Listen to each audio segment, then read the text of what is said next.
Bienvenue à tous à ce 4e épisode d'Insider Clip autour des réservations. Aujourd'hui, on va s'attarder sur un point un petit peu particulier avec Quentin. Bonjour Quentin. Bonjour. C'est l'identification de l'acquéreur, de l'acheteur d'une réservation. On va voir un petit peu que cette information peut être cachée au fin fond des logs de l'Active Directory. Et donc on va voir un petit peu comment retrouver, comment identifier cette information. Cette information, elle est importante parce qu'elle va permettre, par exemple, si vous souhaitez en interne dans vos entreprises, valoriser les bons élèves autour des réservations en fait, et des responsables applicatifs par exemple qui ont vraiment bien travaillé l'optimisation de leurs applications et des réservations, ça va être important d'avoir cette capacité à pouvoir les identifier.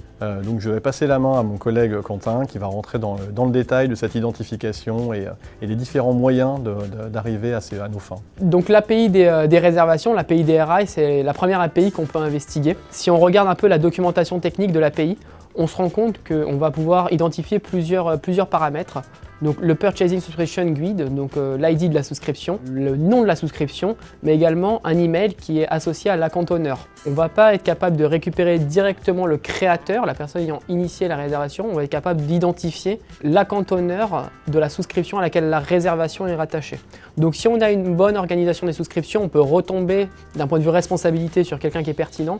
En revanche, on ne remontera pas à la personne ayant effectué l'action. L'approche à privilégier pour détecter l'acheteur d'une RI, c'est de se baser sur les logs du directory. En se rendant dans Azure Monitor, dans la partie Activity Log, on peut sélectionner la partie Directory Activity. Lorsqu'on a sélectionné cette partie Directory Activity, on va avoir besoin d'un rôle qui est celui de Global Administrator avec élévation de privilèges pour pouvoir avoir accès à la donnée sous-jacente. Une fois qu'on a ce rôle, ou la personne ayant ce rôle effectuant l'action, un filtre au niveau du Resource Provider Microsoft Capacity est nécessaire pour accéder aux différentes actions de la réservation. Une fois qu'on identifie ces actions, on peut voir qu'une opération de type création de réservation a été effectuée et qu'on identifie facilement que cet événement a été créé non pas par l'account owner, mais par la personne ayant créé la réservation. Par défaut, ces logs sont stockés 90 jours, donc on a besoin de faire un travail plutôt de process et d'externalisation de ces logs, notamment en se basant sur l'API d'activité, l'API d'Azure Monitor, afin de rediriger ces logs vers un espace de stockage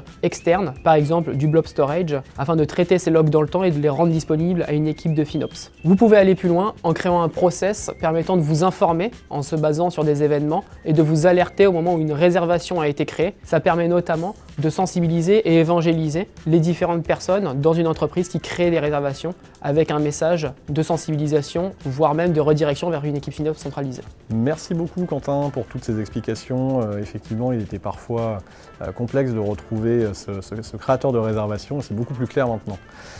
N'oubliez pas de rejoindre le club Azure Insider, vous avez l'URL ici, aka.ms/je rejoins le club, et on vous dit à très bientôt pour de nouveaux épisodes de l'Insider Clip. Merci.